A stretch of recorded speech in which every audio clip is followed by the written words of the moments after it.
Welcome to our channel, ladies and gentlemen, and I want to appreciate you for taking your time to be part of us. Now, our Deputy President Rigathi Gachagua is a man who speaks his mind, and one of the things that he sought to clarify in one of the functions that was meant to be a Thanksgiving ceremony in a church in Wasingishu was who was to be in their government. Because you all know that this government is still trying to put its house in order. And one of the things that they're really struggling with are the vested interest of those who played one role or the other in making sure that they became president and deputy president. There are those who perhaps gave them merchandise, t-shirts, and played a part in their campaigns.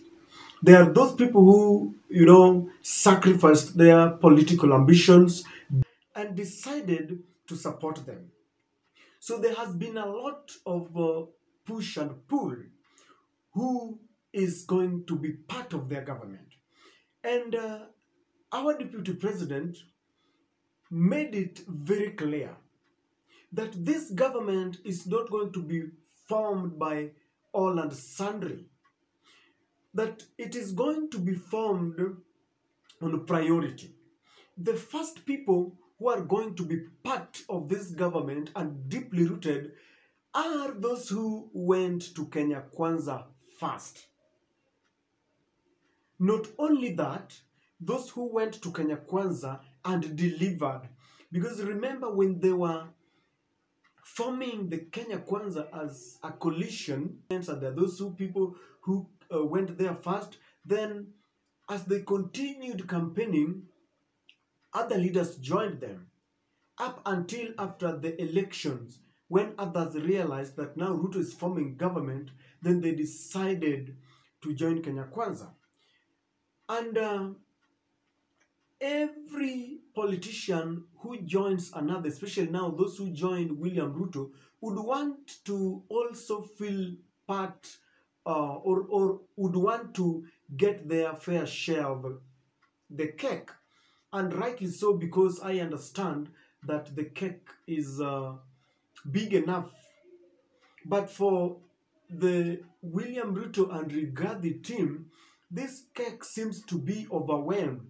And that is why Mr. Gachagua decided to clear the air.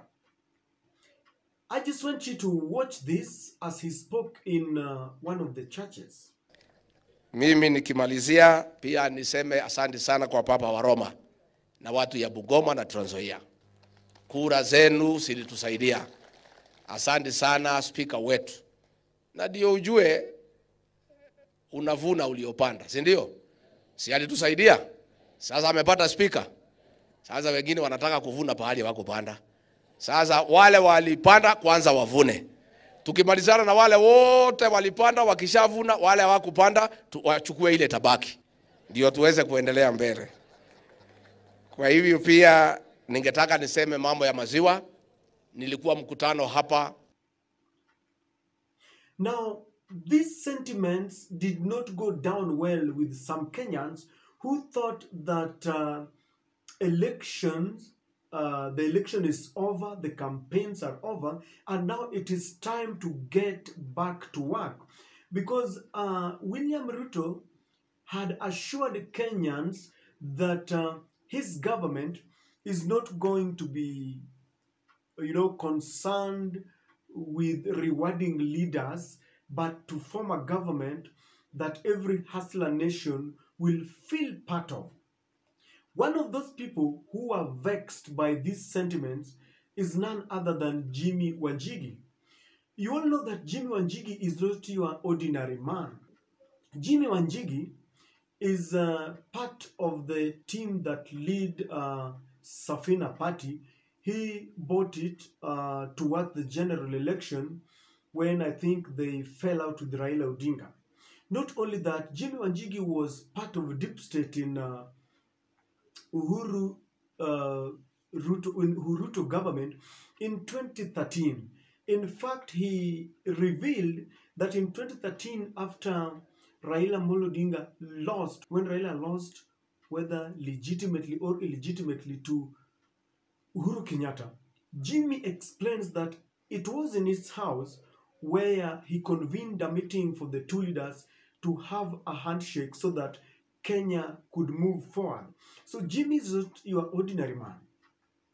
He decided to reply or to give his views concerning what Rigathi had said, and he explained that Rigathi should not think that the government is going to be formed. Government is for all of us. All of us. It is not for some of us. It is for all of us. So we must not feel and get into a situation where we feel we are disenfranchised if a regime gets to power. It is a very difficult situation that is there in this country. But we also want to warn you. It is about the people of Kenya, not about leaders. You said it in your campaigns over and over again. We have seen, for example, there is now a short list of permanent secretaries that has been put in the papers. Almost 500 names. Hiyo ni sawa. But let us not forget that list was 14,000 people. The PSC said there were 9,000. But from 9,000, you have shortlisted 500 people. Of those 500, we have noted, not you, Mr. President, lakini some of your people there. Their relatives are there in large numbers. Their family members in large numbers. In large numbers. Their cronies and KYMs there in large numbers. We have a lot of political failures ambao wanataka kuingia civil service. Wakae nje. There is enough time and enough personnel in Kenya to get those posts, even in the current civil service. Why are you going there? Unaanguka kwa siasa, alafu unajaribu kuwa PS. Hapana. We must ask you and urge you, do not be held hostage by those around you in the governance of 51 million Kenyans. It starts now, and we are watching, and we are giving you all the time an election. And I hear questions about reforms. You know, every election is a growth point. This election, we have never had so many people not participate in an election. In the history of multipartyism, this is the largest number that has not participated in an election, which means something is wrong. Because democracy is participation of as many of our flock in this country as possible. And unfortunately, this was the worst participated election since multipartyism. That means we need to reform. Reform is growth point. The last regime did not believe in reforms. It had not one reform agenda tabled to Parliament. In fact, any agenda they put was to draw back the reforms of the 2010 Constitution. We now must be forward-thinking because we are growing, we are learning, we are a country of leaps and bounds, tied to a world of 7 billion people. We must reform IEBC, we must reform our courts, we must reform our whole electoral process. Now that is what Jimmy Wanjigi said. From where you sit, ladies and gentlemen, as usual, I just want to pose a question by asking, do you think Jimmy Wanjigi just woke up and decided to speak about the permanent secretaries and how this government should be formed?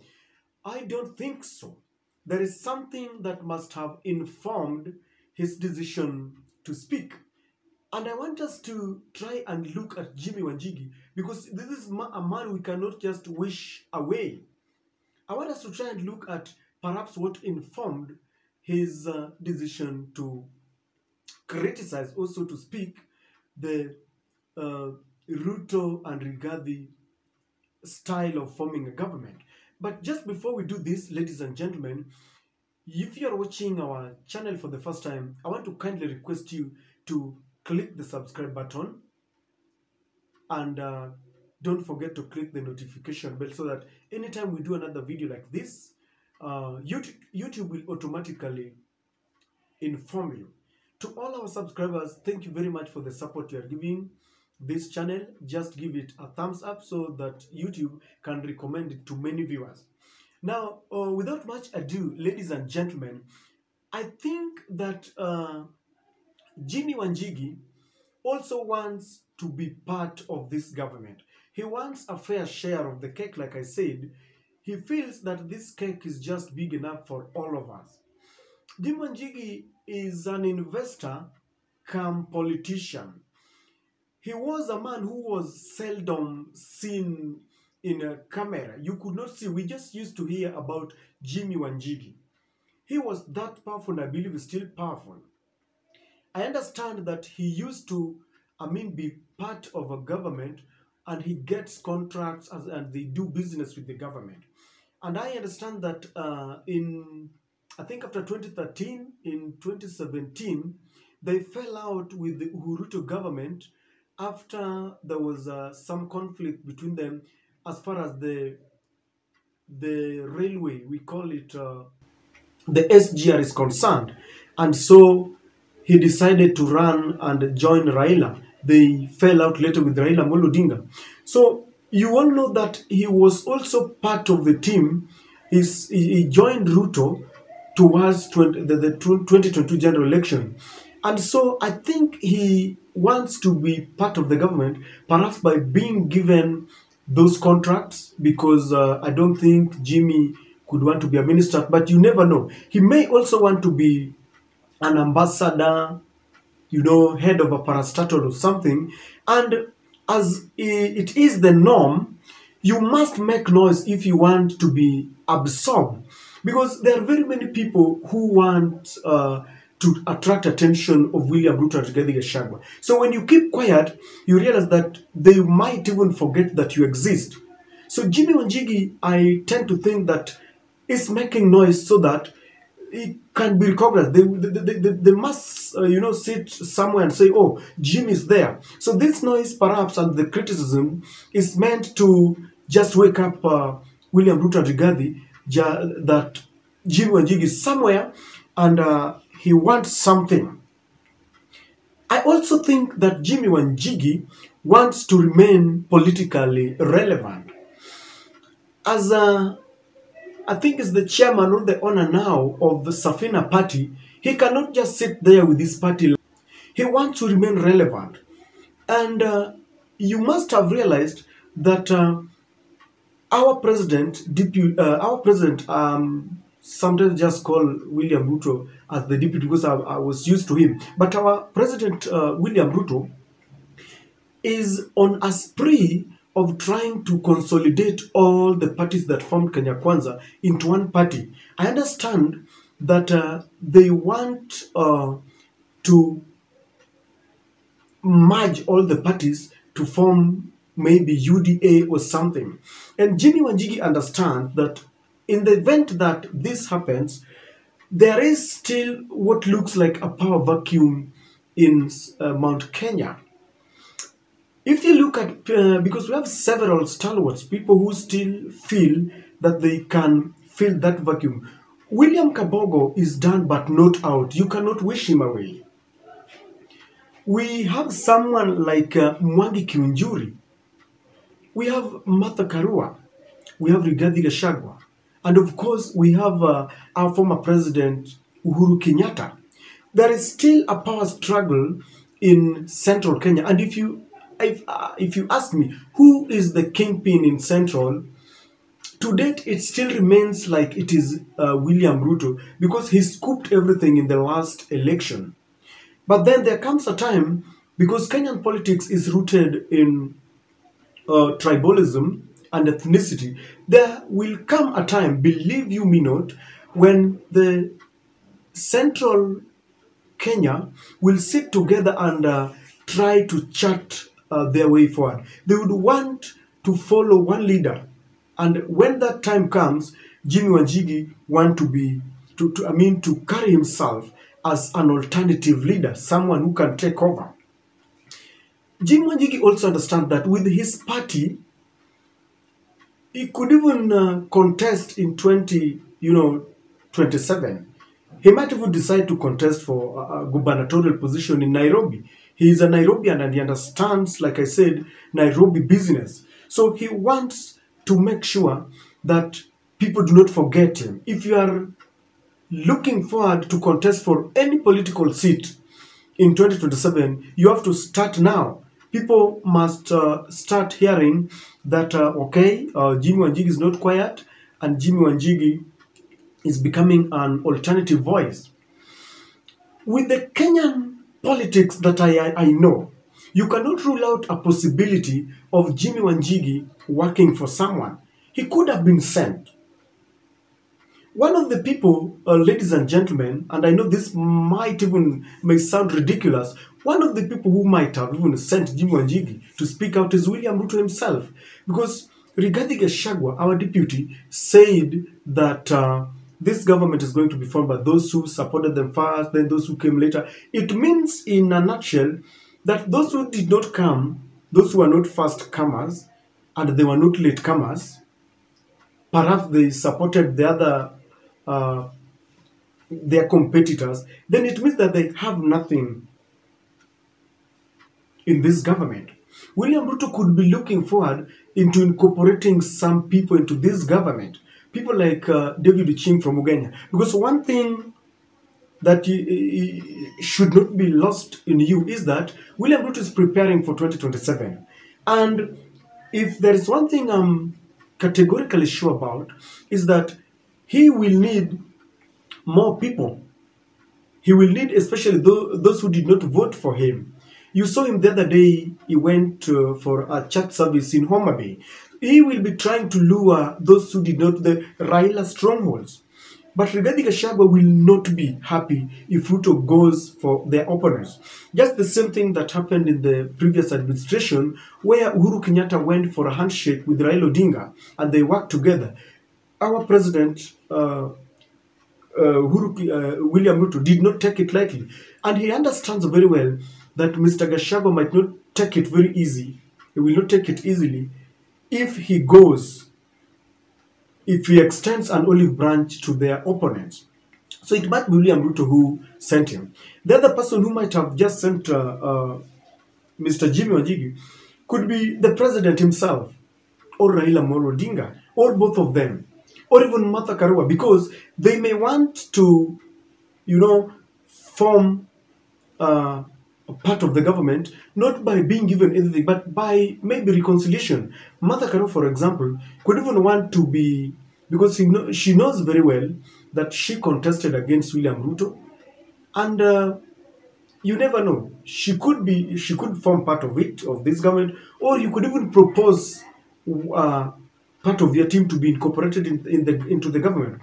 Uhuru Kenyatta, for example, could decide to use Jimmy Wanjigi now, even for a reconciliation with Rigathi Gachagua and William Ruto. So you do not rule out a possibility of Jimmy Wanjigi being sent. I also tend to think that Jimmy Wanjigi could also feel betrayed. Remember, towards the 2022 general election, presidential election, Jimmy Wanjigi was used by William Ruto to try and lure Kalonzo Musyoka to either go and contest alone or join the Kenya Kwanza. In fact, he did it with a lot of passion, so much that it took the intervention of the former Baringo Senator, Gideon Moi, who told Wanjigi off to let go of Kalonzo Musyoka, and Kalonzo stuck by Raila Amolo Odinga. And I just want to believe that Jimmy Wanjigi was not doing all this any reward. And I think Jimmy Wanjigi feels betrayed because when the government is now being formed, he thinks he should be part of it. He thinks he should have a say. Maybe he should know what he's going to get in terms of contracts, like I said. He even thinks that perhaps they should contact him to give them just one or two people to also be part of this government. Jimmy Wanjigi understands that the appointments are not over.